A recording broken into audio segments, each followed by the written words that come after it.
Luis Estrada, que es politólogo y director general del Taller de Comunicación Política, habla sobre qué tan difícil es construir ese muro en la frontera norte que el presidente Trump da por hecho. Esta noche, Luis Estrada en La Pura Verdad.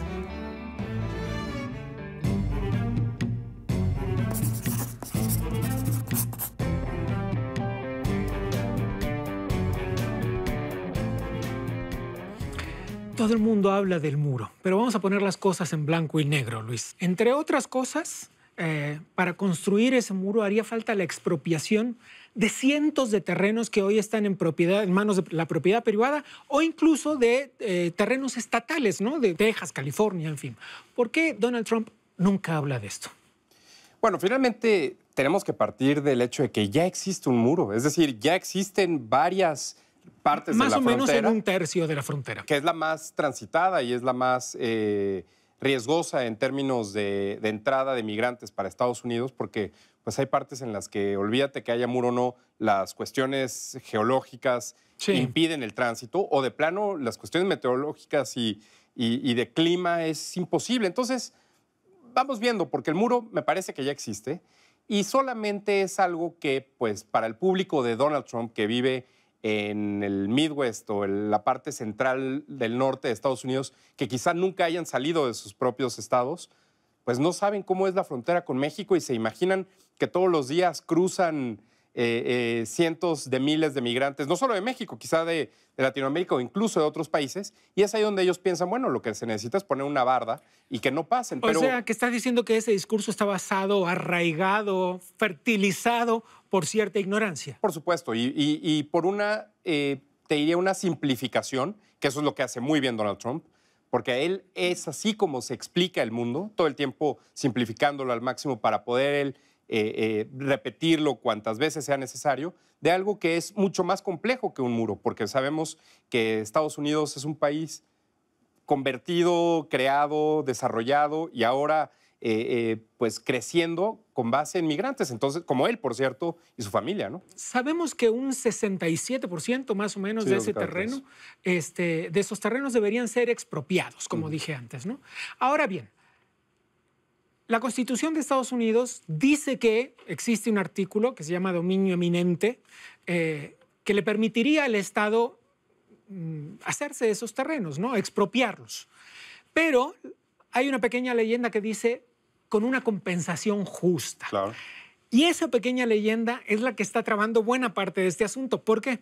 Porque los propietarios de los terrenos pueden pedir mucho dinero, todo el dinero que valgan en el mercado real.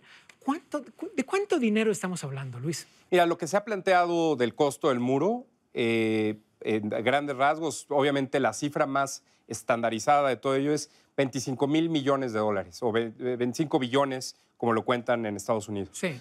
Es muchísimo dinero. Y es finalmente lo que también tiene trabado al gobierno para poder plantear una ley de largo plazo de financiamiento, porque los demócratas no están dispuestos a gastar todo ese dinero que se puede ocupar en cualquier otra cosa, uno, y dos, con este recorte de impuestos después de la reforma fiscal que Donald Trump propone, pues ¿de dónde vas a sacar para construir el muro?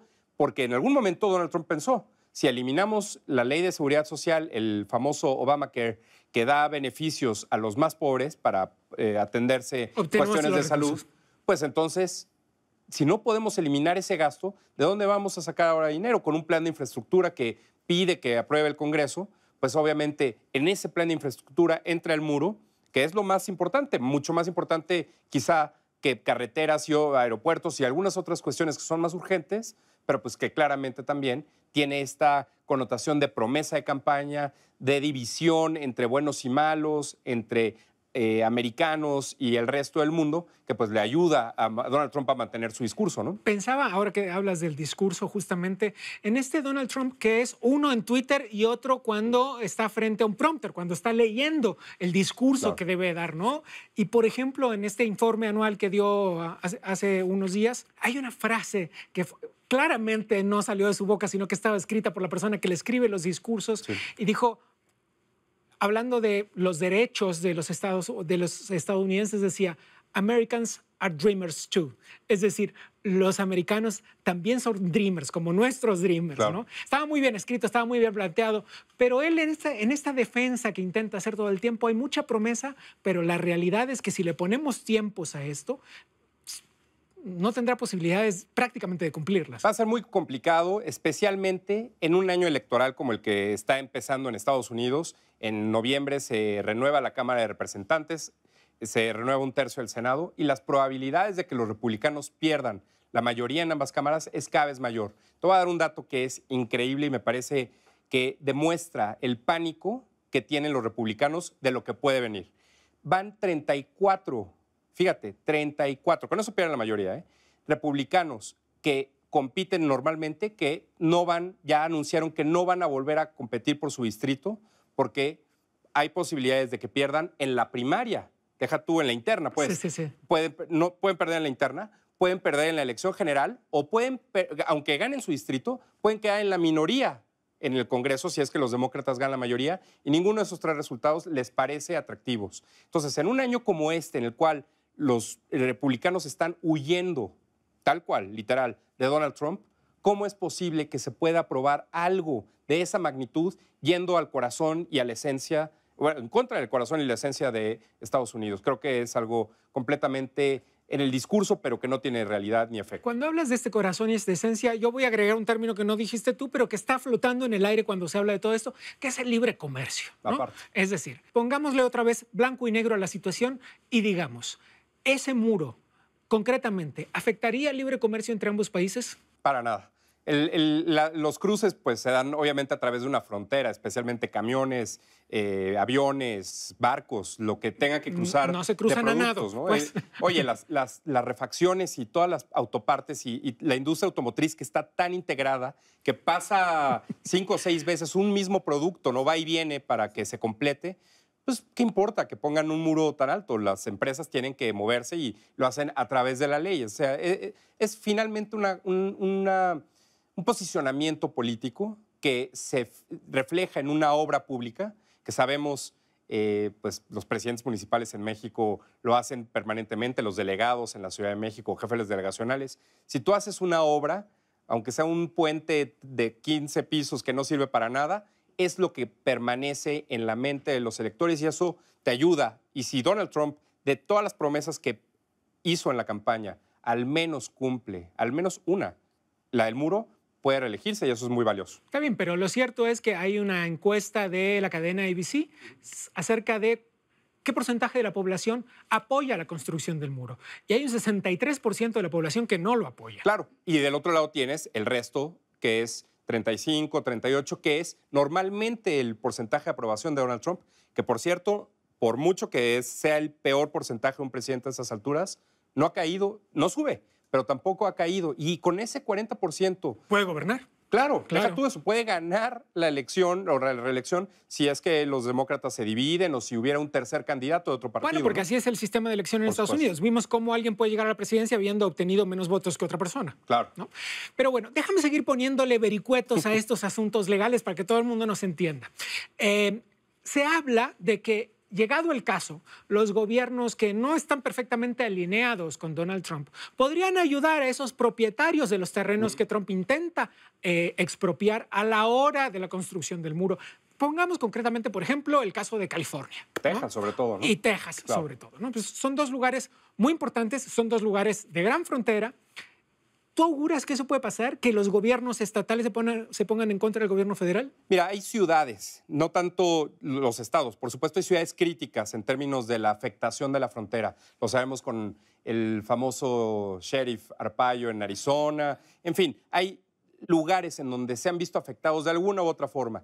Pero hacia donde Donald Trump está tratando de mover este tema no es necesariamente hacia una cuestión, como decías, comercial o incluso simplemente de migración. Lo está tratando de ver hacia un enfoque, y lo vimos en el mensaje que dio el presidente Trump ante el Congreso y ante el electorado estadounidense, hacia una cuestión de violencia, donde es crítico que alguien que cruza es peligroso. Lo dijo en la campaña, ¿te acuerdas cómo se refirió a los mexicanos? Ladrones, violadores y no sé cuántas cosas. Esos son los que cruzan, según Donald Trump. Se olvida de todo la fuerza de trabajo que mantiene la economía prácticamente en pleno empleo al día de hoy en Estados Unidos. Así que creo que esa parte negativa es donde Donald Trump quiere llevar la discusión, cuando, por supuesto, hay partes de la ciudadanía estadounidense, no necesariamente migrantes, que son mucho más violentas. Las tasas de violencia en otras ciudades, en otros estados, son mucho más altas. Pero si esto lo hace Donald Trump y tiene éxito, entonces empezaríamos a ver